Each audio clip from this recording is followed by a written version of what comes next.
Hey, what's up guys? Today we're going to be taking a look at John Grimek, one of the greatest bodybuilders to come out of the silver era. His physique was unlike anyone else's, and when it came to competition, John was in a class of his own. I've got some very cool stories to share with you from his bodybuilding career, including how he became the only ever two-time Mr. America. But first, let's take it back to the beginning. John Grimek was born in 1910 in New Jersey. His interest in lifting weights originally came from his older brother George, who himself was interested in physical culture and would buy all sorts of bodybuilding equipment that was advertised in old-school muscle magazines. But in the end, it would be John who would actually use and benefit from all the equipment. After a couple years of training, at age 19, John would start sending some of his pictures to muscle magazines. As soon as I read about this, I knew I had to try and find some of these pictures. So check this out. This one is from Strength magazine and was published in October 1929. The quality is not amazing, but this is perhaps the very first picture of John to appear in a magazine. Here are a couple more photos of John from the early 1930s. At this point, John was in his early 20s, and his physique would really begin to turn some heads. In order for you to understand just how impressed people were with John's physique, I'm going to read you an article which Siegmund Klein wrote in Strength and Health magazine in 1956 about the first time he met the young John Grimek. In case you didn't know, Siegmund Klein ran one of the most popular gyms in the United States at the time, and certainly was one of the most influential figures in physical culture. I say this just so you know that the words you're about to hear are coming from an expert, not some random guy on the street. So again, this is Siegmund Klein's account of meeting John Grimek for the first time in 1930. Since my gymnasium is located right on the edge of Times Square, I am fortunate that most strongman visitors to the big town make my place a port of call. So I have met most of the muscular greats in the weight world during the more than 30 years I have spent in New York. Naturally, I often think back and sort out the celebrities who have climbed the stairs to my iron haven, and sometimes I wonder who was the greatest of them all? Who among all these hundreds and perhaps thousands of visitors will be considered the greatest when a history is written? Who will be remembered 50 years from now as we remember Sandow today? And when I think of these things, there is no hesitancy in my mind. And as I lean back in my chair, I seem to see again and live again one afternoon in 1930. It was just past 5 o'clock, and the gym was tilling with my evening pupils, when a sturdily built young fellow came walking through the door. I could tell he was a barbell man, but otherwise he was a complete stranger. I greeted him, and he walked over to my desk, where I was seated going over my records. As he stood there, leaning with one hand on the desk, I suddenly got the impression that here was a young man entirely out of the ordinary. Perhaps it was because my eyes wandered to the hand planted on the desktop. It was not an unusually big hand, but it was so shaped that it gave a definite impression of strength and power. My eyes followed the hand upward and noted the thick and powerful wrist which showed below his coat sleeve. My curiosity was aroused. "Would you roll up that sleeve a minute?" I asked. He smiled a bit diffidently and protested mildly. "Oh, you have seen better arms than mine." But I persuaded him to remove his jacket and roll up his sleeve. The arm thus displayed could only be described by a phrase I have heard somewhere before. It was like the arm of Vulcan, cast in bronze. The forearm swelled from the powerful wrist, and the biceps and triceps were molded like a sculptor had chiseled them from stone. I thought, what a model this man would have been for Michelangelo. Eager now to see if the rest of his physique matched his mighty arm, I asked him if he could change into his trunks and join us in a light workout. It took a little persuading to get him to agree, but finally he donned a pair of trunks and walked out into the gym. The rest of my pupils stopped exercising immediately, for they too had never seen such a Herculean build. He picked up a 180-pound barbell, placed it behind his neck, and began to warm up by doing a few deep knee bends. But his version of this time-worn exercise was something I had never seen before or since. He went down into an extremely low position on flat feet, almost sitting on the floor, and then when his powerful thigh muscles propelled him upward, it seemed like they were so tremendously strong that they actually hurled him right off the floor and a full foot or more straight up into the air. Honestly, as he kept going higher and higher, I was alarmed that on his next leap, his head would crash into the ceiling. All of this was so light and effortless, it seemed he could keep it up all night. The group of club members looked at each other and then at me. My mouth was open wider than any of theirs. At each bend and leap, all the massive, mighty muscles of back and legs seemed to coil and recoil like a well-oiled machine. None of us had ever seen musculature like this. None had ever seen a man who was quite evidently so powerful that a mere 180-pound barbell was as light as a wand. It was simply as if there was no weight there at all. By this time, all of us were wondering who this magnificent athlete was, where he had come from, and what he had done to create this amazing panoply of muscles. So we asked him, and he told us he lived across the river in Jersey. The name, John Grimek.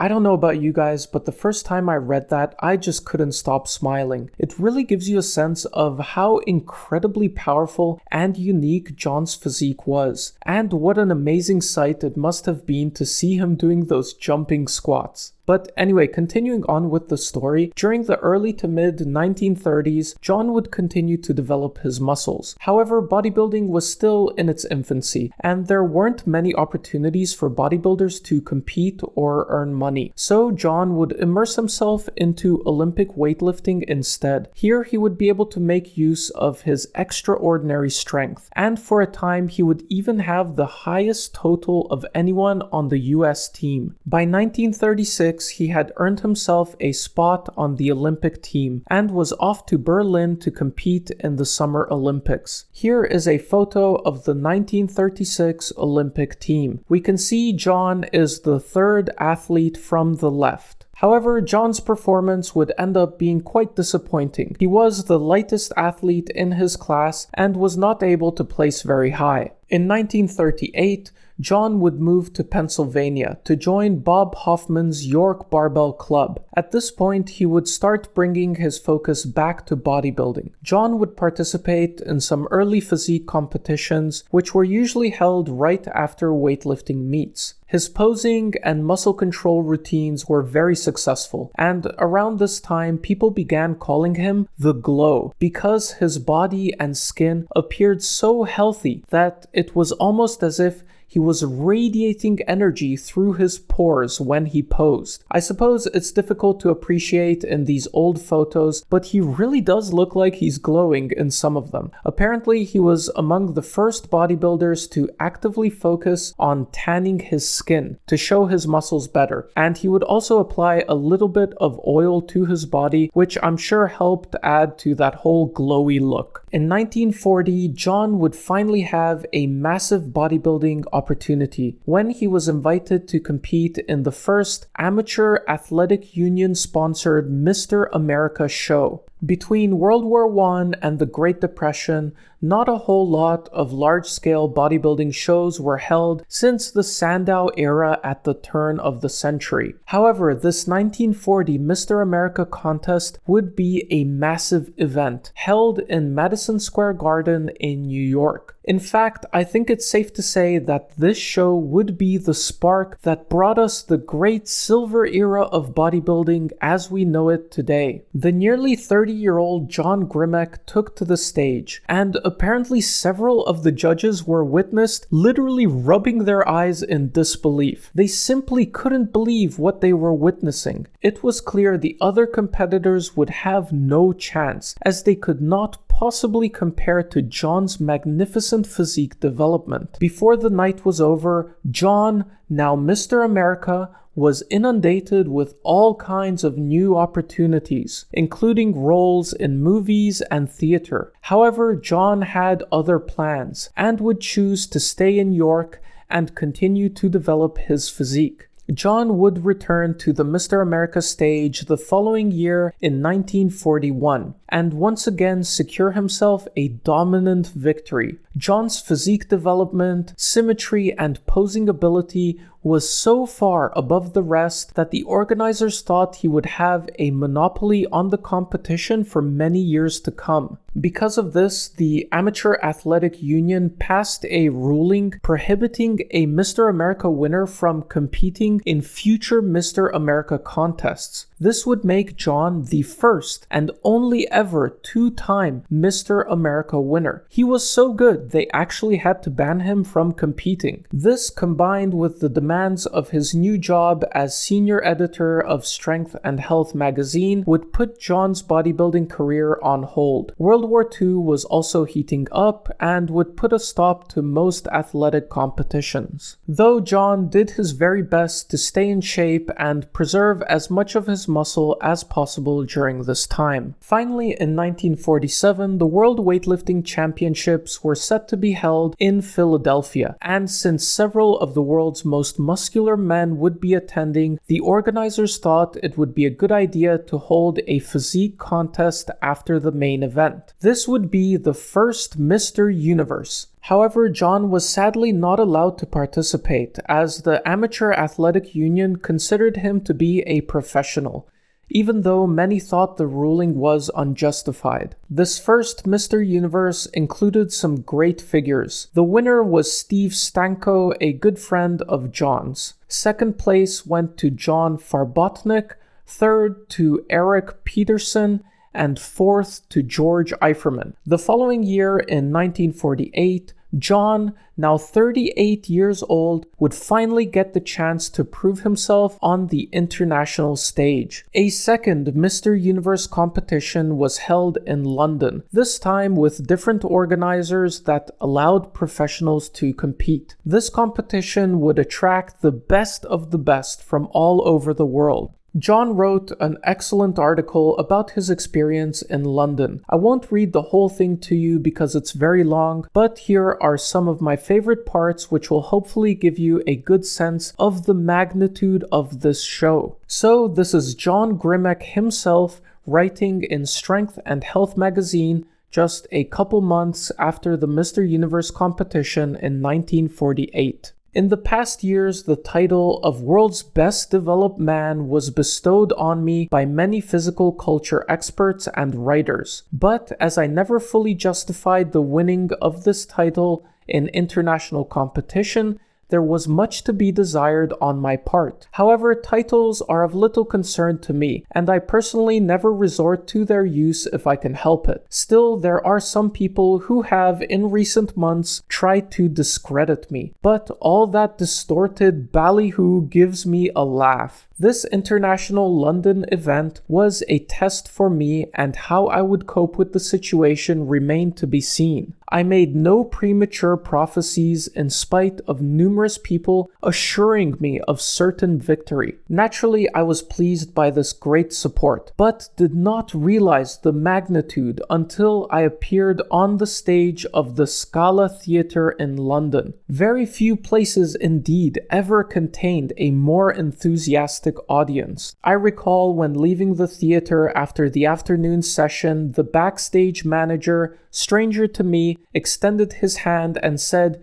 "You'll win this contest. If not, those people out there will tear down this theater." This came as a surprise to me, but I was pleased. It must be admitted the English are a thorough people, and no detail is too small nor too large for them to take into consideration when planning such an event. This contest was by far one of the best attempted, even though the theater in which it was held proved to be inadequate for the number of people who came to see it. 16 different nations were represented in this contest, proving the organizers worked hard and long to make this event successful, and should be complimented for their excellent work. During my stay there, I came into contact with many people. Countless number asked me my secret for building muscle, and when I explained that hard work was the real secret, they expressed their thanks and vowed they would return to their task and work harder than ever. Each of us were limited to 4 poses, and I tried to abide by these rules, even though shouts from the audience for more poses had to be ignored at that time. In the finals, however, each contestant was allowed 3 minutes to do whatever poses or agility he cared to demonstrate. I did more posing and muscle control this time, finishing with a split, handstand, and roll over to cover the time limit imposed. I also learned in last month's article that even before this finale took place, the winner was already chosen. This demonstration was only an added exhibition to close one of the best contests ever staged. So this act didn't win the contest for me. At the Empress Hall during the Olympic lifting, many people kept asking whether I would do muscle control at this show. I felt a bit uneasy because England has produced and witnessed phenomenal muscle control by such athletes as Maxique, Montesaldo, Alan Mead, and others who were masters in this art. I couldn't hope to equal or surpass any of these men, but the audience cheered vociferously by this exhibition, and I could feel a warm sensation tingling through my spine as I returned for an encore. I was grateful for the support, as it proved I did not disappoint the people who were expecting great things. I managed to express part of my feelings over the sound system for this rousing welcome. As soon as I was announced the winner, everybody came to extend warm congratulations, and handshaking became furious for a time. Each and every judge and many of the contestants shook hands with me with a warmth I shall always remember. Hackenschmidt, genial strongman and former world's wrestling champ, told me right after many pictures were taken, "Grimek, you have won the greatest honor you can ever win. Give up this competition and continue to inspire all the youth of the world with your marvelous physique and your great teachings." This statement, coming from such a celebrated personality, one of my idols for many years, was indeed thrilling, and as I returned my thanks, I promised I would. No greater honor can be bestowed on any man than this compliment by George Hackenschmidt, and that enthusiastic throng that packed the Scala Theater on Friday, August 13th, will forever live in my memory, a fitting climax for any man. Who wants anything more? What an absolutely beautiful account written by John. I can only imagine what an honor and amazing feeling it would have been to receive such a high praise from the great George Hackenschmidt, who at the time was 70 years old. John would of course win the competition, leaving second place to Steve Reeves and third place to André Drap of France. Right after John's victory was announced, Steve Reeves fought his way to the microphone and declared to the crowd, quote, "I think that John Grimek is the greatest bodybuilder who ever lived." John would also take Hackenschmidt's advice and announce his retirement from bodybuilding. However, the story doesn't end there, and due to tremendous pressure John would reluctantly take the stage once more the following year in 1949. Nearly 40 years old at this point, John competed in the Mr. USA contest. Despite strong showings from Steve Reeves, George Eiferman, and especially Clancy Ross, John would win his final bodybuilding competition, this time vowing to never again compete in a physique contest, no matter who challenged him. John Grimek would retire from bodybuilding with a perfect, undefeated record, solidifying his place as one of the most dominant bodybuilders in history. What I find most interesting about John's physique is that he was never very lean. In fact, I would say most of the photos I've seen, he's over 15% body fat and barely has visible abs. This was clearly not a problem in the silver era, since John was considered to be the very best of the best, and was also a health icon. But you see, in a modern bodybuilding show, he would be called fat and would have no chance to be competitive. This is why John and other silver era greats were massive. They were over 200 pounds, whereas modern, real natural bodybuilders have to get themselves down to like 160 or 170 pounds if they want to compete. Then they put a t-shirt on and they barely look like they lift. If John would have had an obsession with being 6% body fat and having an 8-pack year-round, there is no chance he would have gotten as big and impressive as he was. How amazing would it be if modern natural bodybuilding could go back to the competitive standards of the silver era? But I digress. John wasn't just massive. He was extremely strong, extremely flexible, and also a master of muscle control and posing. Apparently, he could pose for 20 minutes straight without repeating a position. He really was the full package. After his retirement from competition, John would continue to be active in the bodybuilding community for many years, both as a writer and as a coach. He was so influential that he got another nickname.